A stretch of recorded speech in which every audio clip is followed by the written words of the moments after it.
ప్రియ భగవద్బంధువులారా, మరి నిన్నటి రోజు మనము మయుడు శరణు వేయడం వల్ల అర్జునుడు అతనికి తప్పకుండా వదిలేసినాడు. జయధ్వజుడు తప్పించుకొని పారిపోయి కౌరవుల పక్క చేరుతాడు. అతను తప్పించుకొని పోతాడు. ఆయన కౌరవ పక్షానికి చేరుతాడు. అర్జునుడి మీద ప్రతీకారం ఉంటుంది ఆయన. సో ఈ విధంగా కాండవ వరాన్ని గ్రహించిన పిమ్మట అశ్వసేనుడు కౌరవుల పక్క వెళ్ళడం అనేటువంటి జరుగుతుంది. మయుడు శరణు వేయడం ద్వారా మళ్ళీ మయుడు రావడము, ఈ విధంగా మీరు నా ప్రాణభిక్ష పెట్టినందుకు నేను ఏదైనా మీకు చేయదలుచుకున్నాను అని చెప్తాడు. ఆ విధంగా చేయదలుచుకుంటే ప్రపంచంలో అత్యున్నతమైనటువంటి భవనాన్ని నిర్మించండి, దానికి అన్ని ప్రత్యేకతలు ఉండాలి అని చెప్పేసి ధర్మరాజుని అడిగితే కృష్ణుడిని అడగమని చెప్తాడు. కృష్ణుడే చెప్తాడు ఆ విషయాన్ని కృష్ణుడే చెప్తాడు.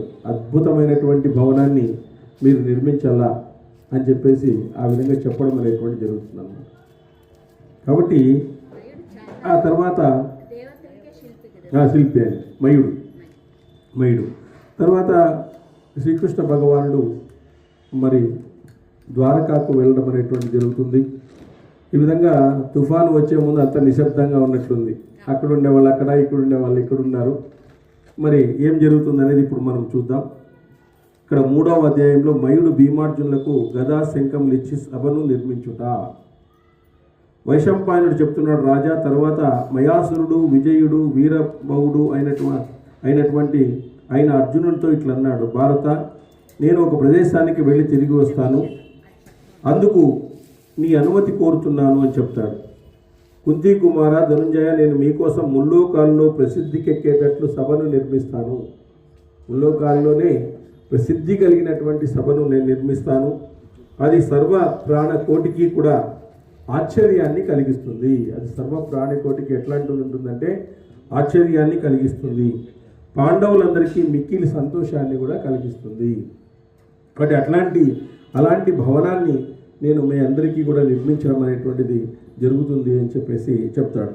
నేను ఒక ప్రదేశాన్ని చూశాను, ఆ ప్రదేశానికి వెళ్ళి వస్తాను అని చెప్పేసి వాళ్ళతో అనుమతి తీసుకుంటాడు.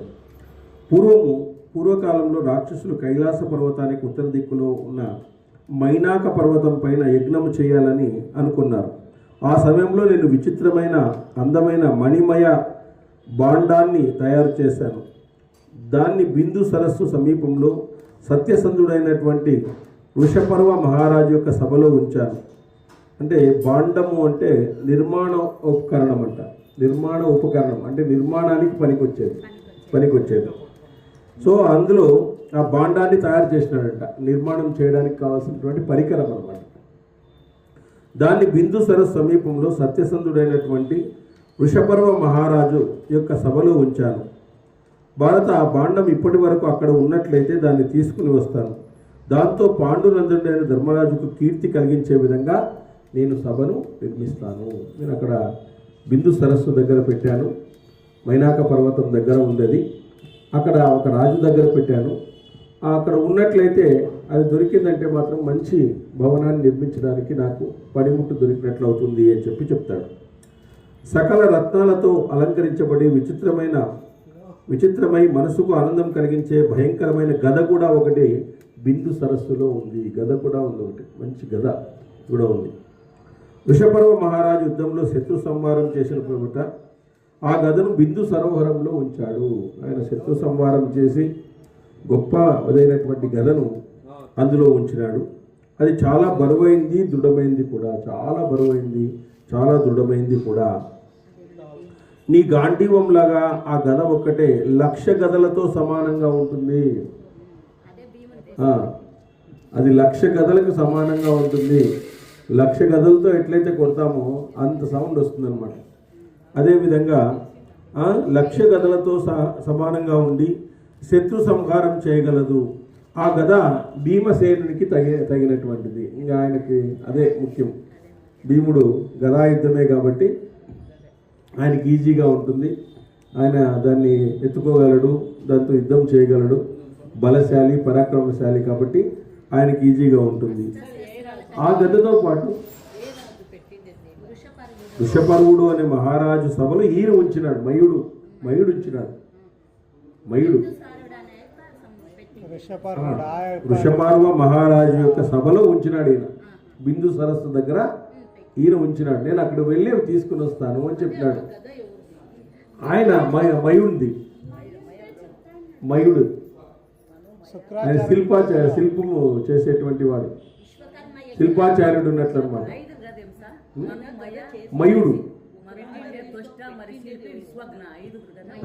మయుడు దేవతలకు ఇదనమాట, శిల్పి. ఆయన మన మయసభను కూడా ఆయన నిర్మించేది. దుర్యోధను మయసభను కూడా ఆయన నిర్మించేది. రాక్షసులకు దేవతలకు శిల్పి ఆయన. ఇద్దరికి శిల్పి అనమాట. ఆ గదతో పాటు ఆ సరస్సులో దేవదత్తం అనే పేరు గల శంఖం కూడా ఉంది. అది వరుణ నిధి, చక్కని ధ్వని గలది. నిస్సందేహంగా ఆ శంఖాన్ని కూడా నీకు తెచ్చిస్తాను. నీకు శంఖాన్ని ఇస్తాము, గదనిస్తాము. భాండం అనేటువంటి ఒక ఉపకరణం ఉంది. అది దొరికిందంటే అద్భుతంగా నేను మంచి భవనాన్ని నిర్మిస్తాను.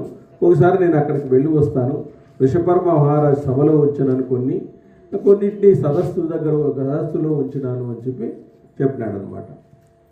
ఈ విధంగా అర్జునుడు చెప్పి మయుడు ఈశాన్య దిశలో కైలాస పర్వతానికి ఉత్తరంగా ఉన్న మైనాక పర్వతానికి వెళ్ళాడు.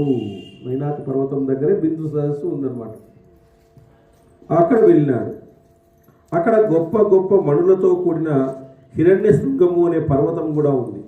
బిందు సరస్సు అనే అందమైన సరస్సు ఉంది. భగీరథుడు గంగను దర్శించుకోవాలని అనేక సంవత్సరాలు తపస్సు చేస్తూ అక్కడే నివసించినాడు.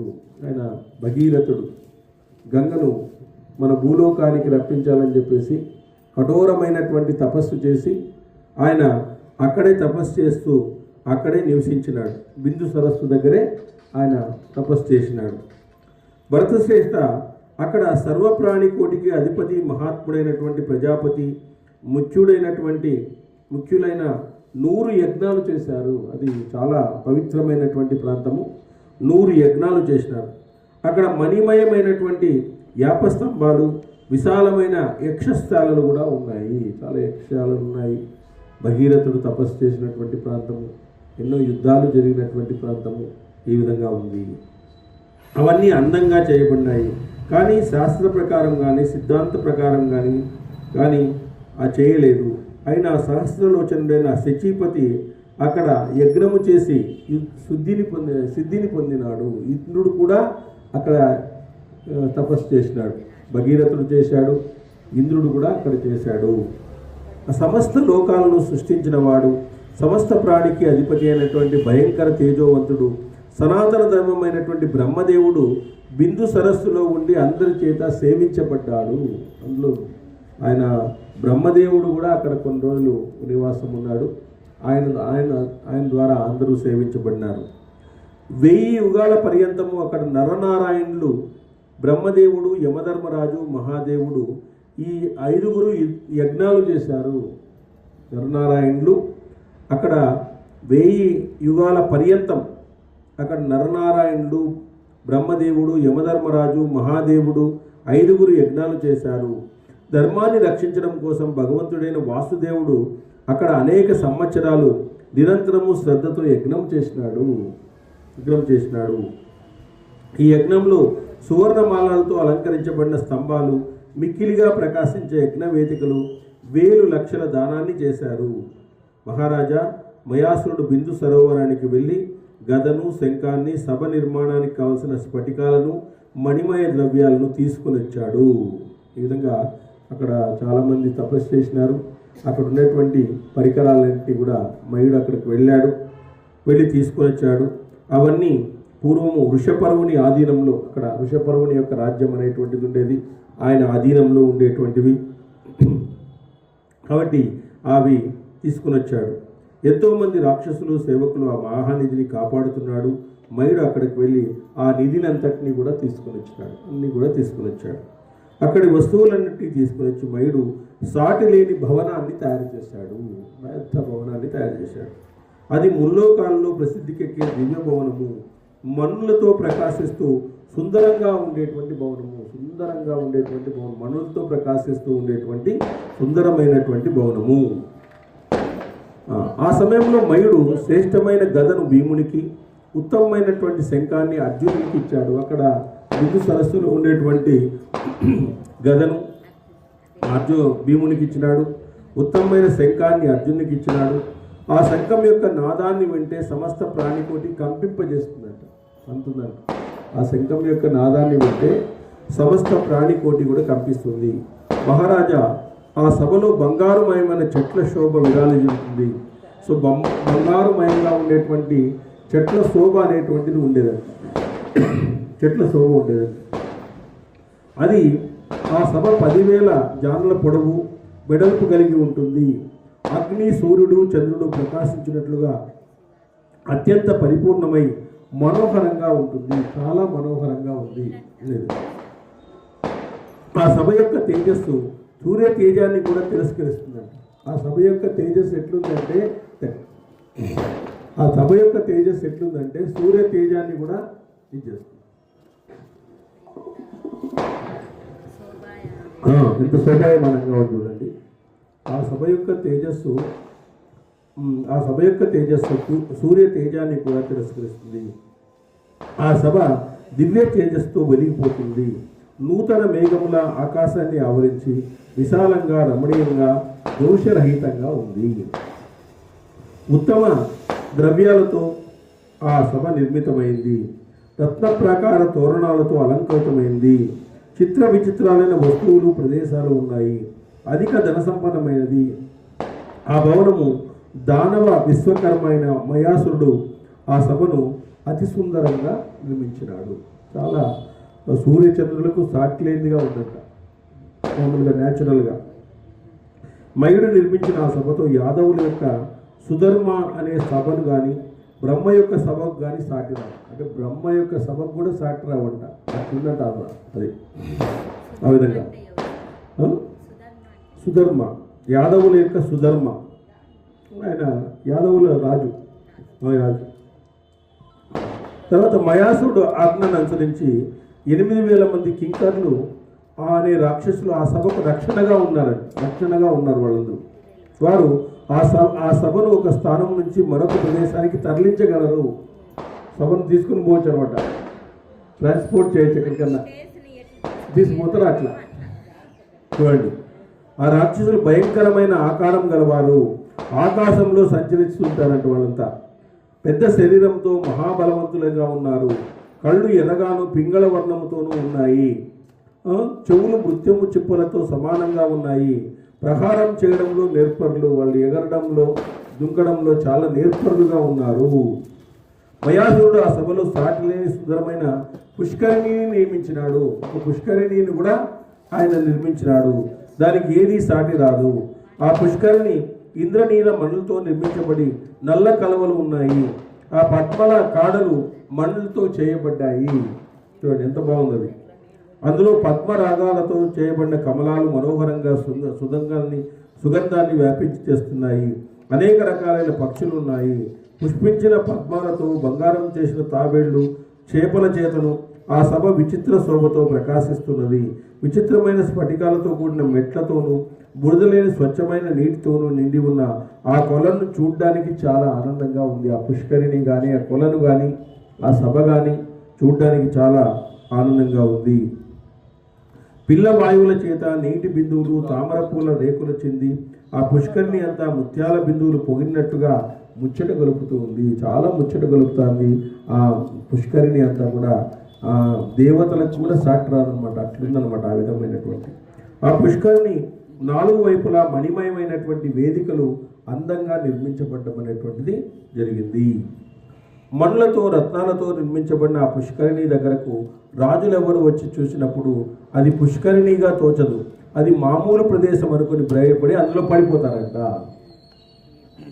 అదే మయసభ మాది అంతే కదా, మయసభే. ఇంకా అసలు పుష్కరిణి మాదిరి ఉండదంట. దాంట్లో ఏం లేదులే అని చెప్పేసి కాలు పెడితే పడిపోతారు అన్నమాట. దుర్యోధనుడు అందుకే ఆ సభాభవనంలో పుష్ప ఫలాలతో ఉన్న ఎన్నో పెద్ద పెద్ద చెట్లు చల్లని నీడను ఇస్తూ ఆహ్లాదం కలిగిస్తున్నాయి. అందమైన ఆ చెట్లు గాలికి ఎప్పుడు ఊగుతున్నట్లుంటాయంట. చూడండి, ఆ చల్లని నీడనిస్తూ ఆహ్లాదంగా ఉంటాయంట. ఆ చెట్లు ఎప్పుడు ఊగుతూ ఉంటాయంట. అట్లా కేవలం వృక్షాలే కాదు, భవనంలో 4 వైపుల సుగంధాన్ని వెదజల్లే వనాలు, ఉపవనాలు ఉన్నాయి. అందులో హంసలు, కారండ పక్షులు, చత్రవాక పక్షులు ఉండడం చేత శోభాయమానంగా ఉంది. అక్కడ ఉన్న పద్మాలతో ఒడ్డు ఉన్న పుష్పాలతో వాయువు సుగంధాన్ని వ్యాపింపజేస్తూ పాండవులకు సేవ చేస్తున్నాడు. ఇటువంటి అందమైన భవనాన్ని నిండుగా 14 నెలల్లో మయాసురుడు నిర్మించి ధర్మరాజుకు తెలియజేశాడు. చాలా బ్రహ్మాండంగా తయారు చేశాను, మరి మీరు ప్రవేశం చేయండి అందులోకి అని చెప్పేసి ధర్మరాజుకు తెలియజేశాడంట. ఆయన 14 నెలల్లో దీన్ని నిర్మించినాడంట. 14 నెలలు. ఇప్పుడు మయసభ ప్రవేశం జరుగుతుంది. ఎందుకంటే ఈ పాండవులకు వచ్చినటువంటి సంపద, పాండవులకు వచ్చినటువంటి ఐశ్వర్యము, పాండవులకు వచ్చినటువంటి కీర్తి, ఇవన్నీ కూడా చూసి ఓర్వలేకుండా ఉన్నారు వీళ్ళు కౌరవులంతా కూడా.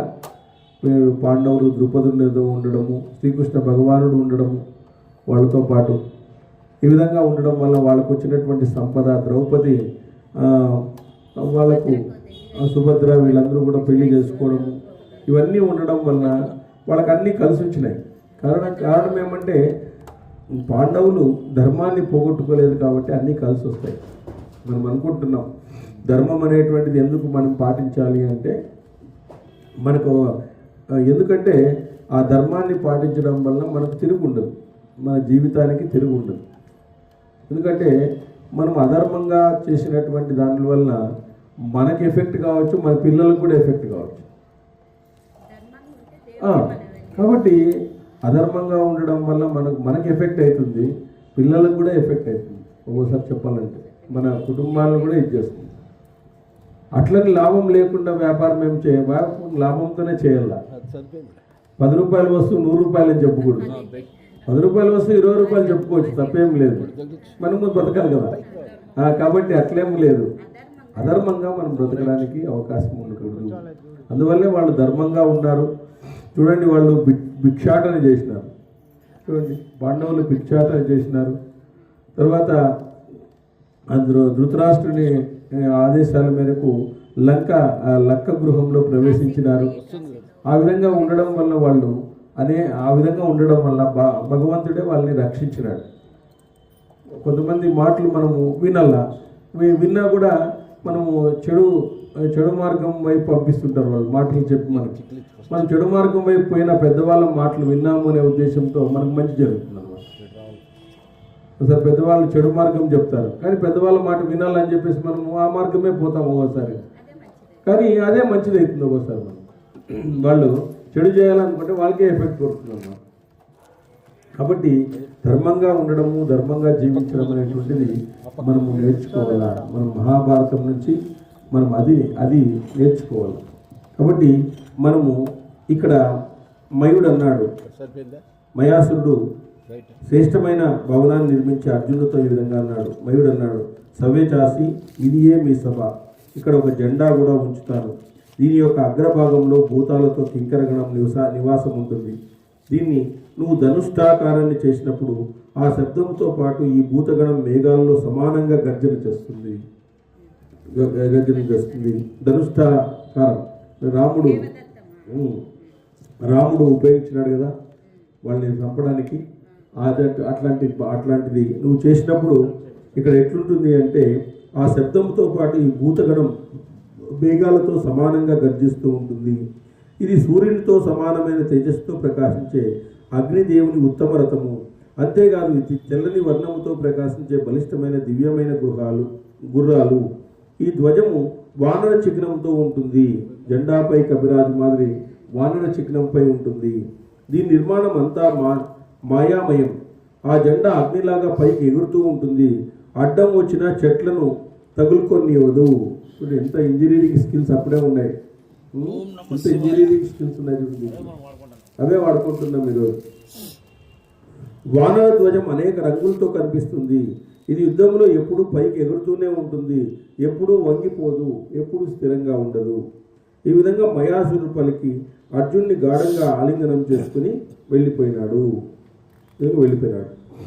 మహారాజు వైశంపాయనుడు మహారాజా, ఆ తర్వాత ధర్మరాజు నెయ్యి తేనె కలిపిన పులగాన్ని, పాయసాన్ని, జీవంతి అనే శాకాన్ని, అనేక భక్ష్యాలతోనూ ఫలాలతోనూ, భక్ష్య భోక్ష్య అలా లేహ్యాది నానా వివిధ పదార్థాలతోనూ 1000 మంది బ్రాహ్మణులకు అన్నసర్పణ చేసి ఆయన ఆ మహానుభావుడు సభలోకి ప్రవేశించినాడు.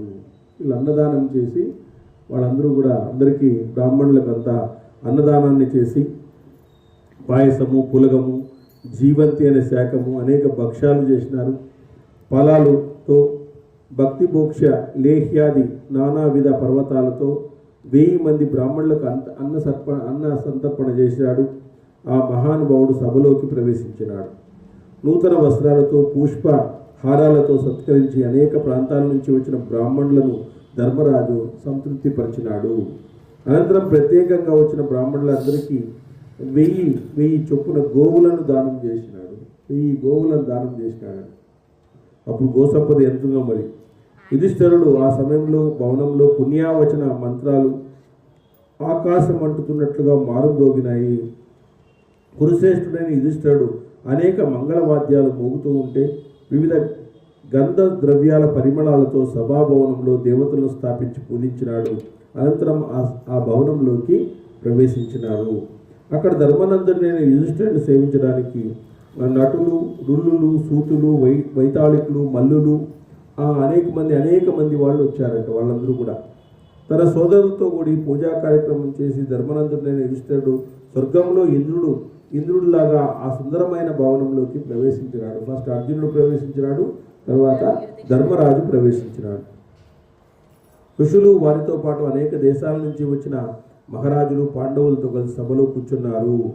అసితుడు, దేవతుడు, సత్యుడు, మహాశరుడు, ఆర్యావర్తనుడు, సుమిత్రుడు, మైత్రేయుడు, సునకుడు, బకుడు, స్థూలస్థితుడు, కృష్ణదేపానుడు, శకుడు అనే మంది, వ్యాసుని శిష్యులైన సుమంత, పైల, జైమిని, తిత్తిరి, యజ్ఞవల్కుడు, తన కుమారునితో పాటు రోమహర్షుడు, దౌమ్యుడు, అణిమాన్యుడు, కౌశికుడు, దామోష్టిటుడు, త్రైబాలి, పర్ణాదుడు, మంజయ్యనుడు, వీళ్ళందరూ కూడా సభలో కూర్చున్నారంట.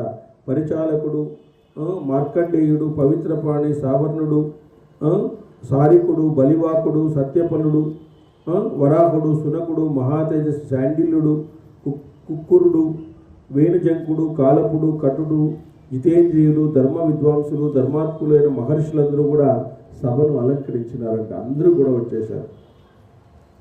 వీరితో పాటు వేదాంగ పారంగులైనటువంటి పండితులు, మునిశ్రేష్ఠులు, మహాత్ములైన వాళ్ళందరూ కూడా యుధిష్ఠిరుడితో పాటు వచ్చినారు.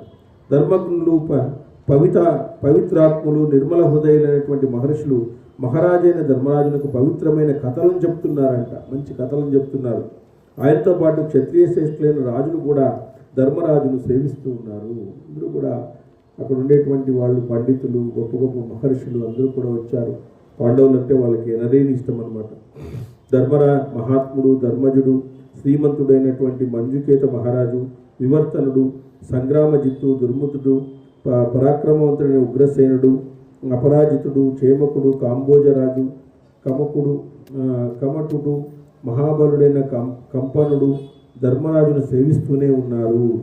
ఆ కంపనుడు బలపౌరుష సంపన్నుడు, అస్త్రవేత్తలు, అమిత పరాక్రములైనటువంటి యువకులను అందరినీ తాను ఒక్కడే నిత్యము కప్పింపజేసేటువంటి వాడు.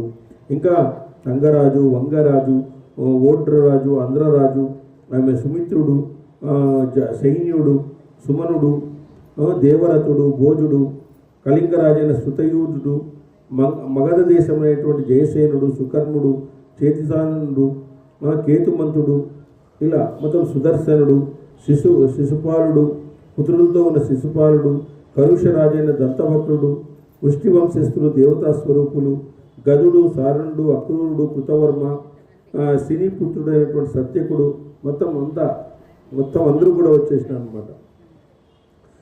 ధనుర్ధారులో గొప్పవాడైనటువంటి కేకేయ రాజకుమారుడు, మొదలగు మహారాజులు ధర్మరాజును సేవిస్తున్నారు. వాళ్ళు రామాయణం వాళ్ళు కాదు, వీళ్ళు వేరే ఉంటారు. అస్త్ర విద్యా ప్రవీణులు మహాబలాఢ్యులు అందరూ కూడా యుధిష్ఠిరుని సేవిస్తున్నారు. మహాబలవంతుడు రాజకుమారుడు అర్జునుడు దగ్గర ఉండి మృగ చర్మాంబరదారులు ధనుర్వేదంలో శిక్షణ ఇస్తున్నారు. వీరు కూడా సభలో ధర్మరాజును సేవిస్తున్నారు. రుక్మిణీ కుమారుడైన ప్రద్యుమ్నుడు, జాంబవతి కుమారుడైన సాంబుడు, సాత్యకి, యూధనుడు, సుధర్ముడు, అనిరుద్ధుడు, మానవ శ్రేష్ఠుడైన శైవ్యుడు, ఇక అనేక మంది రాజులు కూడా సభలో ఉన్నారు. వీళ్ళే కాకుండా మంత్రులతో చిత్రసేనుడు, 27 మంది గంధర్వులు, అప్సరసులు ధర్మరాజును సేవిస్తున్నారు. గీతావాద్య నిపుణులైనటువంటి సంగీతజ్ఞులు, కాలజ్ఞాన పండితులు, స్థాన పరిజ్ఞానంతో సంగీత కళలో విశేషంగా పరిశ్రమ చేసిన గాయకులు, కిన్నెర తుంబురులు, అజ్ఞానువర్తనలే, వారితో పాటు ఇతర గంధర్వులు కూడా తగిన రీతిలో గానం చేస్తూ మహర్షులందరికీ కూడా ఆనందాన్ని కలిగిస్తున్నారు. ఈ విధంగా వారందరూ ధర్మరాజుని సభలో సేవిస్తున్నారు. దేవతలందరూ బ్రహ్మదేవుణ్ణి సేవిస్తున్నట్టుగా ఆ సభలో సత్య ప్రతిజ్ఞులు, సువర్తులు అయినటువంటి మహాపురుషులు అందరూ కూడా ధర్మరాజును సేవిస్తున్నారు. అంటే ధర్మరాజు ధర్మానికి కట్టుబడినటువంటి వాడు, అజాత శత్రువు కాబట్టి ఆయనకి అంతమంది వచ్చినారన్నమాట. ఇంతమంది ఆయన్ని సేవించడానికి ఋషులు, రాజులు ఎంతోమంది రావడం అనేటువంటి జరిగిందనమాట. అప్పుడు నారదుడు ధర్మరాజుకు ప్రశ్న రూపంలో రాజ్య పరిపాలన బోధిస్తున్నాడు, రాజ్యం ఎట్లా చేయాలా అని. అప్పుడు నారదుడు అక్కడికి వచ్చినాడు.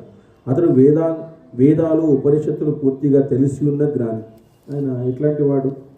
వేదాలు తెలిసినటువంటి వాడు, తపస్వాధ్యాయ నిరతం, తపస్వి వాగ్విదాంబరం, నారదం పరిపృక్ష, వాల్మీకి మునిపుంగవం అంటాడు. మరి ఆయన తపస్వాధ్యాయ నిరతం, ఎప్పుడు స్వాధ్యాయాన్ని చేసేటువంటి వాడు. తపస్వాధ్యాయ నిరతం, తపస్వి వాగ్విదాంబరం. వాగ్విదాం అంటే ఏమి? తను ఏదైతే అధ్యయనం చేశాడో దాన్ని మాటల రూపంలో చెప్పగలిగినటువంటి జ్ఞాని. తపస్వి వాగ్విదాంబరం, నారదం పరిపుష్య, వాల్మీకి మునిపుంగవం. వాల్మీకిని అడిగినాడు ఆయన, రామాయణంలో అడిగినాడు. ఆ విధంగా నారదుడు అంత గొప్ప జ్ఞానం అనమాట. 14 లోకాలకు ఆయన గురువు అనమాట, అందరికీ కూడా.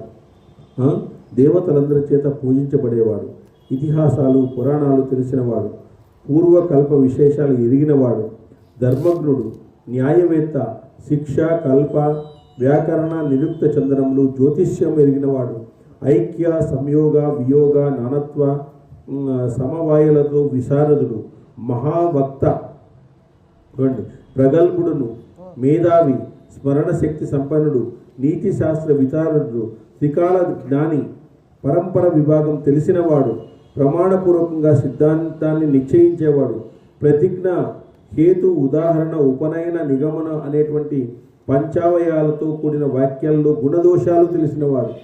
ఎంత గొప్పవాడు! ఈ క్వాలిటీస్ ఎవరికి ఉంటాయి చెప్పండి? జపిస్తానన్నాడు కాబట్టి అన్ని విద్యలు ఆయనకు వస్తున్నాయి. నారాయణ మంత్రాన్ని జపిస్తుండేటువంటి వాడు ఆయన. ఆ నారదుడు మొట్టమొదటి జన్మలో ఈ చాతుర్మాసం జరిగేటప్పుడు అక్కడ ఋషులతో ఉండేటువంటి వాడు ఆయన. వాళ్ళ అమ్మ వచ్చేసి అక్కడ పని చేస్తుండేది అనమాట. ఆ ఋషులంతా ఏదన్నా చేసిన తర్వాత దాన్ని అంతా నూకేది, అక్కడ పాత్రలు గడుగుతూ ఉంటే నారదుడు అక్కడ తల్లికి హెల్ప్ చేస్తూ ఆ చాతుర్మాసము అని చెప్పేసి 4 నెలలు ఇక్కడ పీఠాధిపతులు అందరూ ఉంటారు అక్కడ. ఆ పెద్ద అప్పుడు కాలంలో వాళ్ళందరూ చెప్పేటువంటి వాళ్ళు 4 నెలలు శాస్త్రాన్ని గురించి బోధిస్తుంటారు అన్నమాట. ఆ పని చేసుకుంటూ అది వినేటువంటి వాడు అన్నమాట. వాళ్ళు తిన్నది తింటూ ఉండేటువంటి వాడు, వాళ్ళు ప్రసాదం లాగా తింటూ ఉండేటువంటి వాడు. అట్లా 4 నెలలు ఆ విధంగా చాతుర్మాస సేవ చేయడం వల్ల అతనికి అయిపోయిన తర్వాత పోతూ ఉంటే ఆయనకి టక్కని మెరుస్తుంది అనమాట. ఒకటి ఆకాశవాణి చెప్తున్నాము. ఆకాశవాణి నువ్వు మంచి జన్మకు కారణమవుతావు అని చెప్తున్నాను. అప్పుడు అతనేమంటాడంటే, నాకు ఈ జన్మలోనే ఇవ్వండి మంచి జన్మ అని అడుగుతాడు. అడిగితే ఈ జన్మలో నీకు లేదు, నెక్స్ట్ జన్మలో నువ్వు నారాయణ్ణి సేవిస్తావు అని చెప్పేసి చెప్తుందన్నమాట. అప్పుడు వాళ్ళ అమ్మ కూడా అక్కడ సర్పం ఉంటే కాటు వేసి చనిపోతుంది అన్నమాట. వాళ్ళ అమ్మ కూడా చనిపోతుంది. ఆ విధంగా ఆ జన్మలో ఈ చాతుర్మాస్యం చేసినటువంటి ఫలితంగా అతను నారాయణ మంత్రాన్ని జపించేటువంటి అవకాశం ఆయనకు వచ్చిందనమాట. అందుకే చాతుర్మాసం అంత గొప్పదనమాట. 4 నెలలు ఆషాఢ మాసం నుంచి మనము ఉంటుంది మామూలుగా. అట్లాంటి చాతుర్మాసంలో పండితులందరూ కూడా ఒక చోటే ఉంటారనమాట. వాళ్ళందరూ కూడా ఒకే చోట ఉండి వాళ్ళు శిష్యులకు శాస్త్రాన్ని చెప్తుంటారు అనమాట. ఆ 4 నెలలు ఎక్కడ పోకూడదు, ఎందుకంటే అప్పుడు వర్షాలు వస్తుంటాయి, ప్రయాణానికి అనుకూలమైనటువంటిది కాదనమాట. అప్పుడు ఆ శాస్త్ర విజ్ఞానాన్ని వాళ్ళు పంచుకుంటూ ఉంటారు. అక్కడ వాళ్ళకి తెలియనటువంటి శిష్యులకు తెలియనటువంటి విషయాలన్నింటినీ కూడా చెప్తూ ఉంటారు. ప్రశ్నలు ఇవన్నీ కూడా వస్తూ ఉంటాయి. అవన్నీ కూడా నిరూపణ చేస్తుంటారు. ఎందుకు ఈ విధంగా ఉంటుంది, ఎందుకు ఆ అవతారం ఈ విధంగా ఉంటుంది, భగవంతుడు ఎందుకు ఉద్భవించాలా, ఇలాంటి క్వశ్చన్స్ అన్నిటికీ కూడా ఆన్సర్ అనేటువంటిది వస్తూ ఉంటుంది. ఆ విధంగా చాతుర్మాస్యంలో ఆషాఢ అక్కడి నుంచి వస్తుందన్నమాట, కార్తీక మాసం వరకు. అట్లా వర్షాకాలం అంతా జూన్ టు సెప్టెంబర్ అనుకోండి, 4 నెలలే. 4 నెలలు చాతుర్మాసం అంటే 4 నెలలే గవర్నమెంట్ నుంచి. కాబట్టి అక్కడ ఆయన దోషాలను తెలిసినటువంటి వాడు, బృహస్పతి వంటి వక్తలకు సాటిగా ఉత్తర ప్రత్యుత్తరం ఇవ్వడంలో సమర్థుడాయన. బృహస్పతి దేవతల యొక్క గురువు, ఆయనతో కూడా సమవుజ్జిగా ఉంటాడు. ఎవరు? నారదుడు సమవుజ్జిగా ఉంటాడు. ధర్మ అర్థ కామ మోక్షములను 4 పురుషార్థాలు పరస్పరం సంబంధం యథార్థంగా తెలిసినటువంటి వాడు. వాటిని ఎలా పాటించాలి, వాటిని ఎట్లా మనం పాటించాలి అనేటువంటి దాన్ని సమర్థంగా తెలిసినటువంటి వాడు. ప్రత్యక్ష అనుమానాది ప్రమాణాల యొక్క పరిష్కృత సిద్ధాంతం కలిగినటువంటి వాడు. ఈ 14 లోకాల్లో సమస్తాన్ని ప్రత్యక్షంగా దర్శించగలిగినటువంటి సమర్థుడు. 14 లోకాలని ఒకేసారి దర్శిస్తాడంటే కావాలంటే ఆయన. చూడండి, మహాబుద్ధిశాలి, సాంఖ్యయోగము విభాగాలు తెలిసినవాడు, దేవాసురుల్లో ప్రసిద్ధికెక్కిన వైరాగ్యం కలిగినటువంటి వాడు. వైరాగ్యం వల్ల వస్తుంది మనకి ఇప్పుడు ఇట్లాంటి బ్రహ్మజ్ఞానము ఇలాంటివన్నీ కూడా వైరాగ్యం రావడం వల్ల. వైరాగ్యం అంటే ఏమి లేదు కాబట్టి నేనేమి వద్దులే అనుకోకూడదు. ఉన్నదాని మీద ఆసక్తి ఉండదు. ఉన్నదాని మీద ఆసక్తి లేకుండా పోతే దాన్ని వైరాగ్యం అంటాం.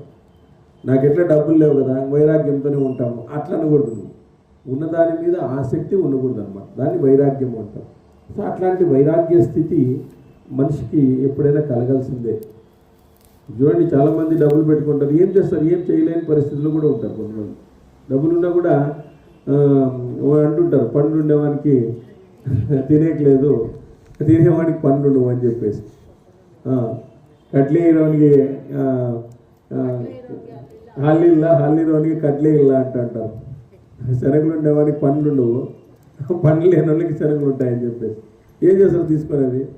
సో ఆ విధంగా వైరాగ్యం అనేటువంటిది మనకు రావాలి. ఆ వైరాగ్యం కొద్దిగన్నా ఎక్కువ కాకుండా వైరాగ్య స్థితి అనుభవించాలి. అది అత్యుత్తమైనటువంటి స్థితి. ఆ వైరాగ్యము విచారణ అనేటువంటిది మనం చేయాలి. వైరాగ్యంతోనే మనకి ఏదైనా కూడా అంతే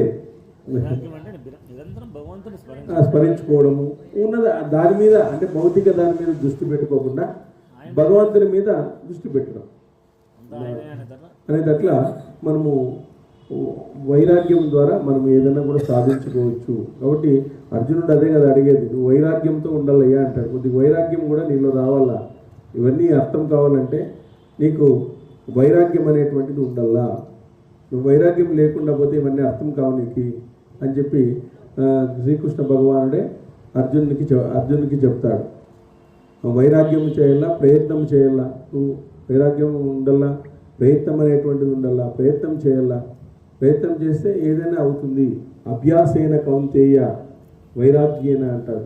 అంటే వైరాగ్యము అభ్యాసం చేయాలి. దేని కానీ మనం ప్రాక్టీస్ చేయకోకుండా ఏది నాకు రాదు అంటే ప్రపంచంలో ఏది రాదు.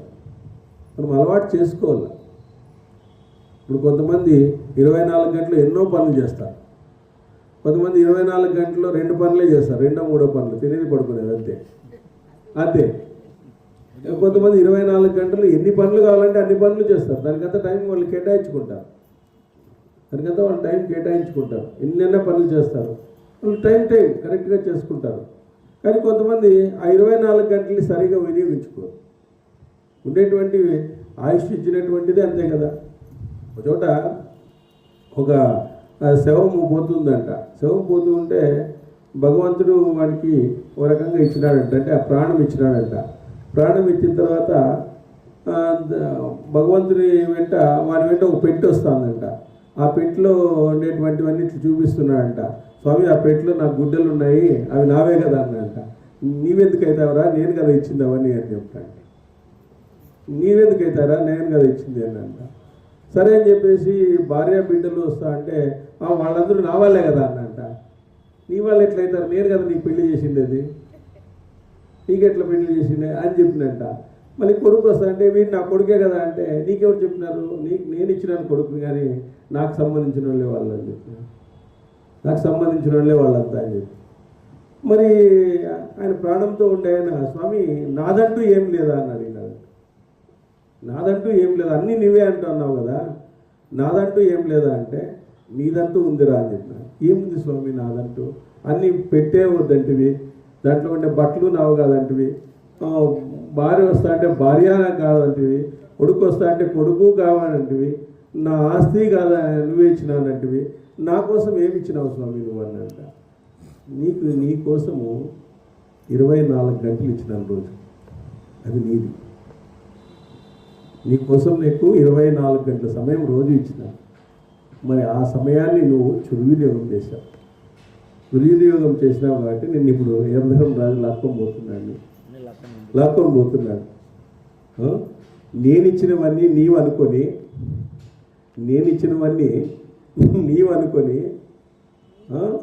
నన్ను మర్చిపోయినావు. నేను ఇచ్చినవన్నీ నీవు అనుకొని నేనే ఇవన్నీ సంపాదించుకునేది అని చెప్పేసి అనుకొని నువ్వు ఈరోజు ఏం చేసినావు, పాపాలు చేసినావు.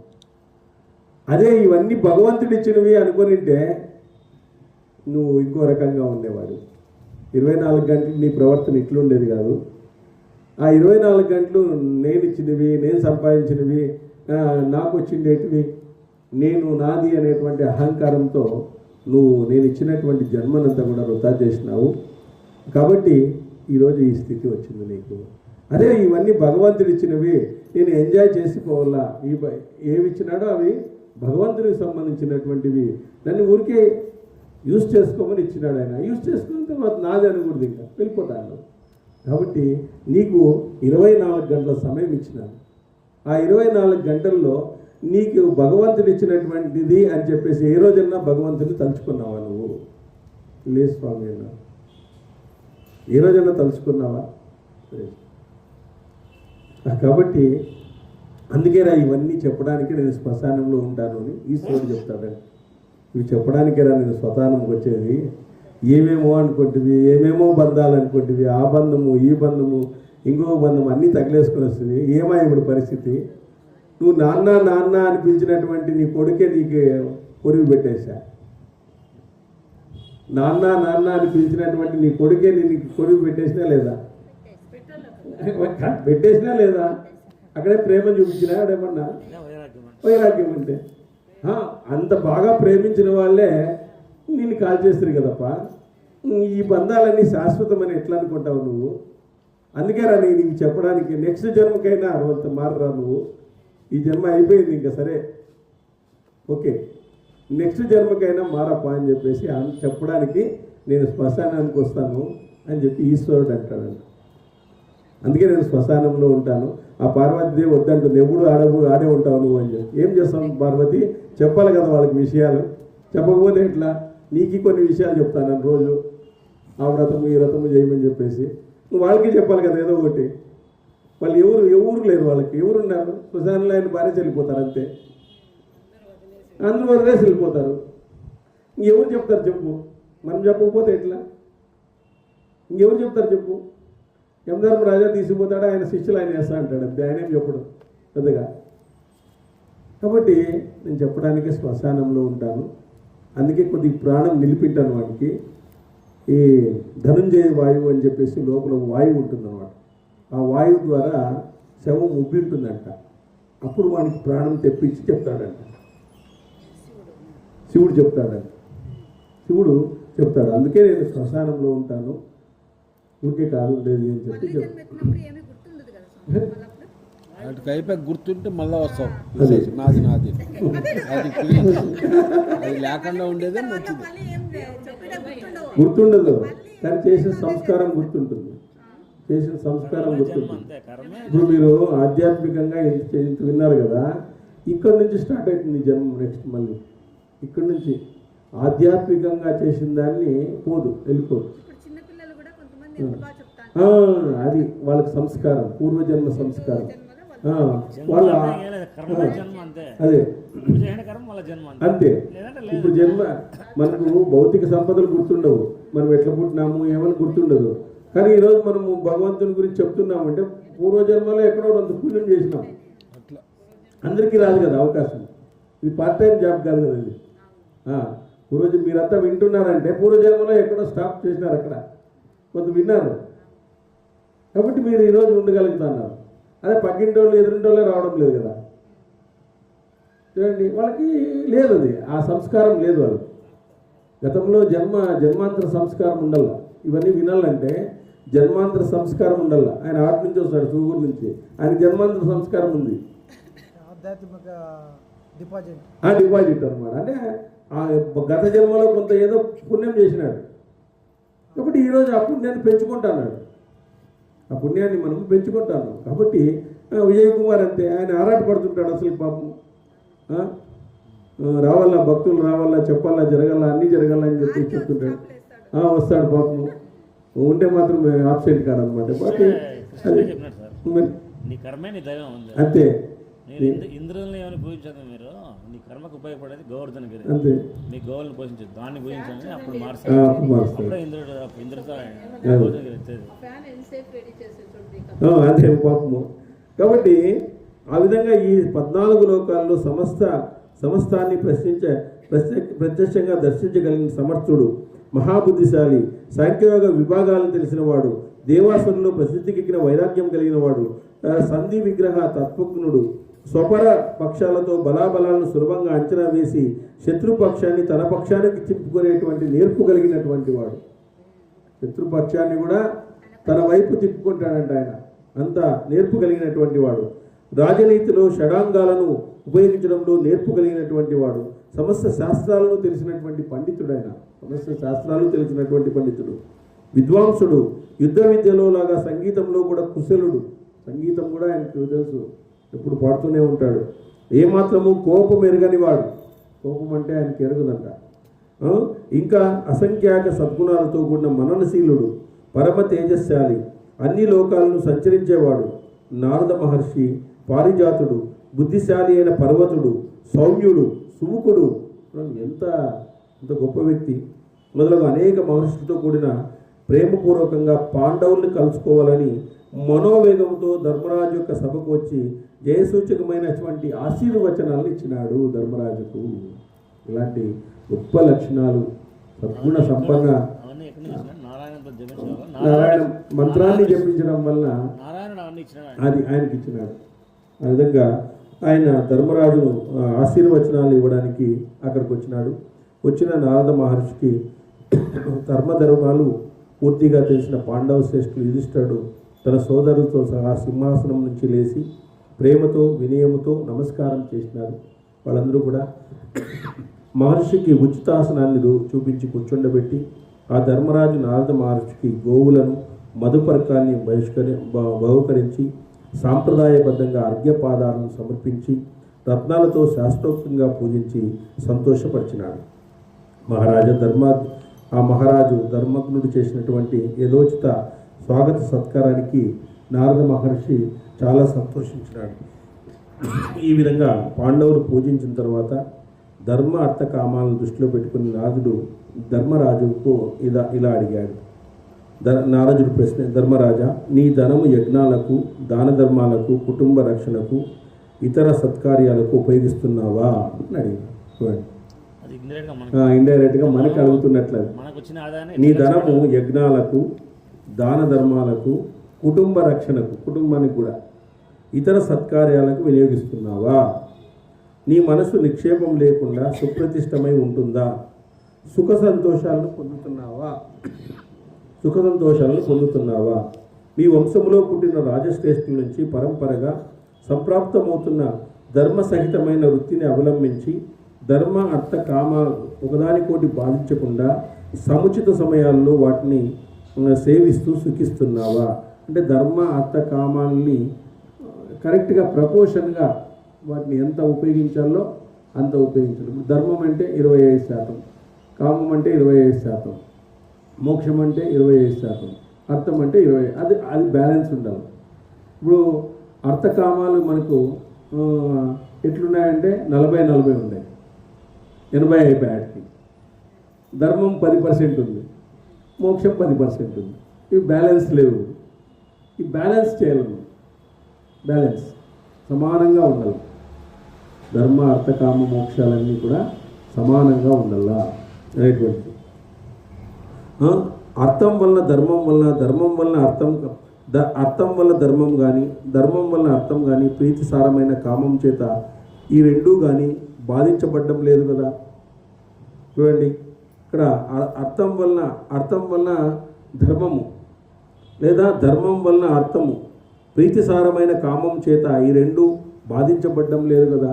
అంటే ధర్మము ఇవన్నీ కూడా అర్థకామాల ద్వారా ధర్మం బాధించబడ్డం లేదు కదా. వాటికే ఎక్కువగా ఓ దానికి ఎక్కువ ఇంపార్టెన్స్ ఇచ్చి ఓ దానికి తక్కువ ఇంపార్టెన్స్ ఇచ్చినానే అని బాధపడడం లేదు కదా. అదేవిధంగా ధర్మ అర్థ కామమోక్షంలో కాలజ్ఞుడై కాల విభజన చేసి సేవిస్తున్నావా? అంటే ఏమి?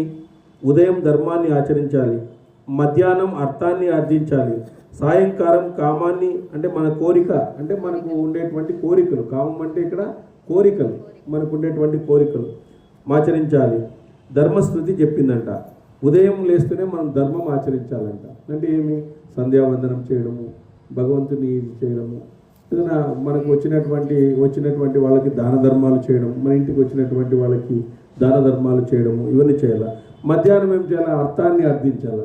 ట్యాప్కి పోల్సిందే, మధ్యాహ్నం అంతా అడే ఉండాల్సిందే. ఇంకా సాయంకాలము మన కోరికలు ఏమైనా తెచ్చుకొని తినడము, అవన్నీ మనకు ఏమైనా కావాల్సినటువంటివి మనం తెచ్చుకొని తినడము, ఆ కోరికలు మనకు ఉండాలి, మనకు కావాల్సింది. ఇది కాల విభాగం చేసిందంట కాలం అంతా కూడా.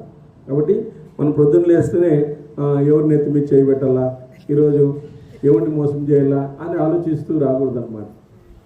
ఏ విధంగా వస్తే మనకు లాభం వస్తుంది అని రాత్రంతా ఆలోచించకూడదు అనమాట. దాని బిజినెస్ నీకు జరుగుతూ ఉంటుంది. భగవంతుడు నీకు ఇచ్చినటువంటి దాన్ని ఇచ్చేయిస్తాడు. 600 అయినా నీకు ఏది కావాలో అది ఇచ్చేస్తాడు భగవంతుడు. ఎప్పుడు నీకు ఇది చేసుకోడు. కాబట్టి భగవంతుడు నీకు ఎంత అందించాలో అంత అందిస్తాడు. నువ్వు అనుకునేటువంటి అవకాశమే లేదు. ఎవరికి ఎంత ఇవ్వాలో ఆయనకు తెలుసు. చిన్నపిల్లలకి ఎంత పాలు ఇవ్వాలా, పెద్దవాళ్ళకి ఎంత పాలు ఇవ్వాలా అనేటువంటిది తెలుసు. భగవంతుడు ఎవరికి ఎంత ఇవ్వాలో అంత ఇస్తానే ఉంటాడు. అంటే మనము మన ప్రయత్నం ద్వారా మన ప్రయత్నం ఉండాలి. మళ్ళీ ప్రయత్నం, నేను షాప్ మూసుకుంటాను సార్, ఇప్పుడు భగవంతుడు నాకేమన్నా ఈయనంటే అయ్యలేదు. మళ్ళీ మన ప్రయత్నం చేస్తుండాల, మానవ ప్రయత్నం ఉండాల, దైవ ప్రయత్నం తోడవుతుంది ఎప్పుడు కూడా. కాబట్టి మానవ ప్రయత్నం మనం చేస్తూ ఉండాలి. చేస్తూ ఉన్నప్పుడు దైవ ప్రయత్నం ఉంటుందన్నమాట. కాబట్టి మనము అనగా వ్యక్తిత్వం, ప్రాగ్బలం, మేధ, పూర్వ, ఉత్తర వచనాల స్మరణం, నీతి విజ్ఞానం, విచక్షణత్వం అనే 6 రాజగుణాలతో కూడి ధర్మాన్ని పరిశీలిస్తూ సామ, దాన, భేద, దండోపాయం, మంత్రం, ఔషధం, ఇంద్రజాలం అనే 7 ఉపాయాలను తగిన రీతిలో నువ్వు బలాబలాలను పరీక్షిస్తున్నావా? అవన్నీ ఉపయోగిస్తున్నావా? విజేతల్లో శ్రేష్ఠుడా యుధిష్ఠిరా, నీ శత్రువుల శక్తిని బాగుగా పరిశీలించి శత్రువు బలిష్టమైతే అతనితో సంధి కూర్చుకోవడానికి ప్రయత్నిస్తున్నావా? నీ కోశాగారాన్ని ధనం పెంచుకోవడానికి అష్టకర్మలైన వ్యవసాయము, వ్యాపారము, యుద్ధము, సేతువు, గజబంధనము, గన్లు, రాజాదాయం పొందుటకు బంగారు గన్లను వెతికించడం అనే 8 నడిపిస్తున్నావా? ఏమేమి నీకు వస్తాయి? ఆదాయం పెంచుకోవాలంటే ఏం చేయాలా? వ్యవసాయం చేయించాలి, బాగా వ్యాపారం చేయించాలా, యుద్ధము, సేతువు, గజబంధనము, గన్లు, రాజాదాయం. ఆ విధంగా భరతోత్తమ, దుర్గాధ్యక్షుడు, బలాధ్యక్షుడు, ధర్మాధ్యక్షుడు, సేనాపతి, పురోహితుడు, వైద్యుడు, దోషిష్కుడు అనే 7 నీ అందు అనురక్తులై ఉన్నారా? అంటే నువ్వంటే ఇష్టపడుతున్నారా? నువ్వు చెప్పినటువంటి ఆర్డర్స్ వాళ్ళు పాస్ చేస్తున్నారా? వేటగాండ్రులైన దూతలకు లోబడ్డం లేదు కదా. ఎవరైనా వేటగాళ్ళు ఉంటే వాళ్ళకు లోబడుతున్నావా? నువ్వేమన్నా ఏమాత్రము సగ్గింపరా నీ కపటులైన దూతలు నీ నుంచి కానీ, నీ మంత్రుల నుంచి కానీ, నీ రహస్యాలను బయట పెట్టడం లేదు కదా. ఎవరన్నా నారదుడు చెప్తున్నాడు, ఎట్లా చెప్పినా అట్లా అన్నమాట చెప్తాను. నీ మిత్రులు శత్రువులు ఉదాసీనులు మొదలైన వారి విషయంలో మీరు ఏం చేస్తున్నారు? తగిన సమయంలో ఆలోచించి సంధి చేసుకుంటున్నారా? యుద్ధం చేస్తున్నావా? వీరవర ఉదాసీనులు మద్యముల ఎందుకు కానీ ఏదైనా ప్రవర్తన అనుమానిస్తున్నావా? అంటే కొంతమంది మనము మన వెనక ఉండి గోతిదవుతుంటారు. అట్లా వాళ్ళని మనం జాగ్రత్తగా గమనించాలి. వాళ్ళకి అవకాశం ఇవ్వకూడదు. ఒకటి మన వెనక ఉండి ఏదైనా చేస్తూ ఉంటారు. ఇట్లాంటి వాళ్ళు మనం కనిపెడుతూ ఉండాలి. చంపేసేయాలని చెప్తాడు ఆయన కనికుడు. కానీ మనము అనుమానించాలి. మనం ఊరికే ఉండకూడదు. అన్ని భగవంతుడు చూసుకుంటాడు అనకూడదు. మన తెలివిలో అట్లాంటి వాళ్ళకి దూరంగా ఉండదు అన్నమాట. రాజనీతి. కాబట్టి ఉదాసీనులందు మద్యములందు కానీ ఏదైనా ప్రవర్తన అనుమానిస్తున్నావా? నీతో సమానంగా వృద్ధులు నిష్కల హృదయాలు అన్ని విషయాలు చక్కగా సమర్థులు ఉత్తమ కుల సంజాతులు నీ యందు అనురాగం కలవారు. వీరిని రాజ్య కార్యాలను నడపడానికి వాళ్ళు మంత్రులుగా నియమించాలను. చూడండి, వాళ్ళు మంత్రులుగా నియమించాలంటే ఎవరు? నిర్మల మనస్కులు, అన్ని విషయాలు చెప్పగలిగిన సమర్థులు, ఉత్తమ కుల సంజాతులు, నీ యందు అనురాగం ఉండేటువంటి వారు. వీరి ద్వారా నువ్వు మంత్రులను వినియోగించాలా. రాజు యొక్క విజయం వారి ఆలోచన మీద ఆధారపడి ఉంటుంది. వాళ్ళు ఏ ఆలోచన చెప్తే దాని మీద ఆధారపడి ఉంటుంది. అట్లా 10th ఫెయిల్ అయిన వాళ్ళకి మంత్రులుగా ఇచ్చేది. అట్లా సమాలోచనలు రహస్యంగా దాచిన శాస్త్ర పరిజ్ఞానం గల మంత్రుల ద్వారా మాత్రమే రాజ్యం సురక్షితంగా ఉంటుంది. అట్టి రాజ్యాన్ని శత్రువులు ఎప్పటికీ నాశనం చేయలేదు. నువ్వు అకాలంలో నిద్రాసుడు కాకుండా లేదు కదా. సమయానికి లేస్తున్నావా? చూడండి, సమయానికి లేస్తున్నావా? రాముడు కూడా భరతునికి చెప్తాడు, నువ్వు ఉదయమే లేస్తున్నావా ఫస్ట్ అని అడుగుతాడు ఆయన. నువ్వు ఫస్ట్ 6 గంటలకే లేస్తున్నావా? సంధ్యావందనం ఇది చేస్తున్నావా? ఇవన్నీ కూడా చెప్తాడు ఆయన. ఆ విధంగా అర్థశాస్త్రాన్ని తెలుసుకొని ప్రవర్తిస్తున్నావా? అర్థశాస్త్రం అంటే ఎకనామిక్స్, దాన్ని తెలుసుకొని ప్రవర్తిస్తున్నావా? రాత్రిళ్ళు అపర భాగంలో మేల్కొని కర్తవ్యాన్ని గురించి ఆలోచిస్తున్నావా? బ్రహ్మ ముహూర్తంలో లేచి ఆత్మహితాన్ని గురించి ఆలోచిస్తున్నావా? ఆత్మహితము అంటే ఏమి? ఆత్మకు సంబంధించినటువంటి పూజలు చేయడము, ఆత్మకు సంబంధించిన సంధ్యావందనం చేయడము, గాయత్రి మంత్రాన్ని ఉపాసన చేయడము, ధ్యానం చేయడము, జపం చేయడము, ఇవి ఆత్మశుద్ధికి సంబంధించినవి పొద్దున్నే చేస్తున్నావా? ఆత్మరూపంలో భగవంతుని తృప్తిపరుస్తున్నావా? అది అంటే అవన్నీ చేయడం ద్వారా తృప్తిపరుస్తాడు. ఎందుకంటే భగవంతుడు పరోక్ష ప్రియాహ అంటారు. అంటే భగవంతుడిని మనం పొగుడుతూ ఉండాలి ఎప్పుడు కూడా. ఎందుకంటే ఊరికి పరిమాణంలోనే పొగుడతాం మనం. మామూలుగా ఏమి లేకుండానే పొగుడుతూ ఉంటాం. మనం టీ ఇచ్చిన 20 సార్లు పొగుడతాం. టీ ఇప్పిస్తే అప్పుడు భలే ఉన్నప్పుడు టీ ఇప్పించింది 20 సార్లు పొగిడిటాం. మరి 10 రూపాయలు ఇస్తే మరి ఇంత ఇచ్చినటువంటి ఆయన్ని పొగుడకుండా ఉంటామని చెప్పండి. మన సృష్టికే విధాత మనకి ఈరోజు ఇచ్చినటువంటి వాడు. ఇలాంటి వాడిని మనము పొగడకుండా ఉంటామా? కాబట్టి ఈ విధంగా ముఖ్య రాజకార్యాలను ఒక్కడే ఆలోచించడం లేదు కదా. ఎప్పుడూ రహస్యం ఇద్దరి మధ్యలోనే ఉండాలి కదా. తెలిసి తెలియని అనేకులతో రహస్యాలు చర్చించడం లేదు కదా. నువ్వు ఆలోచించిన రహస్యం నీ రాజ్యాన్ని అతిక్రమించి శత్రు రాజ్యాలకు పోవడం లేదు కదా. ఏదైనా రహస్యం శత్రు రాజ్యాలు దాటిపోతుందే. హితులైన మంత్రులతో ఆలోచన చేసి అల్ప ప్రయత్నంతో విశేష ప్రయత్నాలు పొందగలిగిన రాజ్యాలను ఆలస్యం చేయక వెంటనే ప్రారంభిస్తున్నావా? నీ రాజ్యంలో రైతులు, కర్షకులు, శ్రమజీవులు అందరూ నీకు అజ్ఞాతులుగా లేరు కదా. వారి కార్యక్రమాల్లో నువ్వు దృష్టి పెడుతున్నావా? వాళ్ళు ఏమైనా చేసుకోనిలే అని చెప్పేసి వదిలేసినావా? నీకు విశ్వాసపాత్రులే కదా. ఒకసారి విడిచిపెట్టి మళ్ళీ గ్రహించిన వారైనా అందరూ. ఈ విధంగా ఆప్తులు, లోభరహితులు, వంశాక్రమంగా సేవిస్తున్నవారు, కృషి నిర్వహణ చేస్తున్నవారు రాజా వారి చేత చేయింపబడిన చాలు. వారు విశ్వాసపాత్రులై రహస్య రక్షణ చేస్తారు. కాబట్టి ధర్మజ్ఞులు, సంపూర్ణ శాస్త్రజ్ఞులు అయినటువంటి విద్వాంసులు, రాజకుమారులు, ముఖ్యులైన యోధులను శిక్షణ ఇవ్వడానికి నియమించినావా? మంచి వాళ్ళని సైనికులుగా నియమించుకున్నావా? సో ఈ విధంగా నువ్వు ఇవన్నీ చెయ్యాలి అని చెప్పేసి ఇంకా చాలా చెప్పడం అనేటువంటి జరిగింది. ఇంకా కొన్ని ఉన్నాయి, ఇవన్నీ ఉన్నాయి, చాలా ఉన్నాయి, ఇంకా ఉన్నాయి.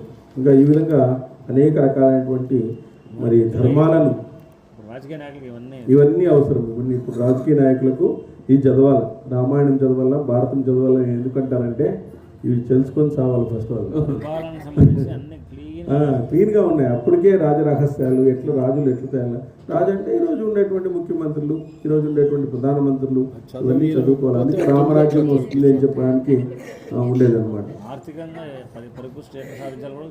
క్లియర్గా ఇచ్చినాడు, క్లియర్గా ఇవ్వడం అనేటువంటి జరిగింది. నువ్వు 1000 మంది మూర్ఖులను తీసుకోవడం కంటే ఒక పండితుడిని తీసుకో అంటాడు. మూర్ఖులను తీసుకునేదానికంటే పండితుడు కష్ట సమయంలో పండితుడు ఒకడే రాజ్యానికి శుభాన్ని అందిస్తాడు. అంతే, ఒక పండితుడు ఒకడే రాజ్యానికి శుభాన్ని అందిస్తాడు, శుభాన్ని రాజుకు రాజ్యానికి శుభాన్ని అందిస్తాడు అని చెప్పి ఈ విధంగా చెప్పడం అనేటువంటి జరిగింది. దక్షర పదభ్రష్టం మాత్రాహీనం తెద్భవే ఆశ్చర్యం చమ్మితాదేవ నారాయణ నమోస్తుతే. సర్వమంగళ రామ సీతారామ రామ సర్వ వినుత శాంతిదాత రామ రామ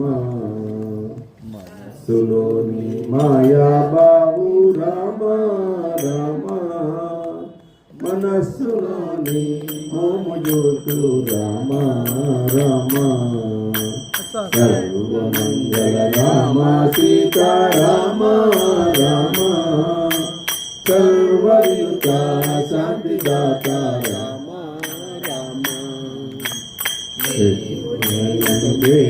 బుద్ధి మాపి నాలో నిలుపుమాని సిద్ధి రామ రామ సర్వమంగళ రామ సీతారామ రామ సర్వ వినుత శాంతిదాత రామ రామ మోహ పాశంకుల కడకులోని కావుమయ్య రామ రామ సర్వమంగళ రామ సీతారామ రామ సర్వ వినుత శాంతిదాత రామ రామ పురవాస సీతారామ రామ లోకేశ పౌరూప విలాస కోదండ రామ లోకేశ పౌరూప విలాస కోదండ రామ రామకృష్ణ గోవింద నారాయణ రామకృష్ణ గోవింద నారాయణ ప్రేమించు పాలించు నారాయణ ప్రేమించు పాలించు నారాయణ రామకృష్ణ గోవింద నారాయణ రామకృష్ణ గోవింద నారాయణ నారాయణ హరి నారాయణ నారాయణ హరి నారాయణ నారాయణ హరి నారాయణ వేద పారాయణ హరి హరి నారాయణ శ్రీమన్నారాయణ శ్రీయకాంతాయ కళ్యాణ నిదయే నిదయేతినా శ్రీ వెంకట నివాసాయ శ్రీనివాసాయ మంగళం యాయ నిరవధ్యాయ సత్యానంద చిదాత్మనే సర్వాంతరాత్మనే శ్రీమద్ వెంకట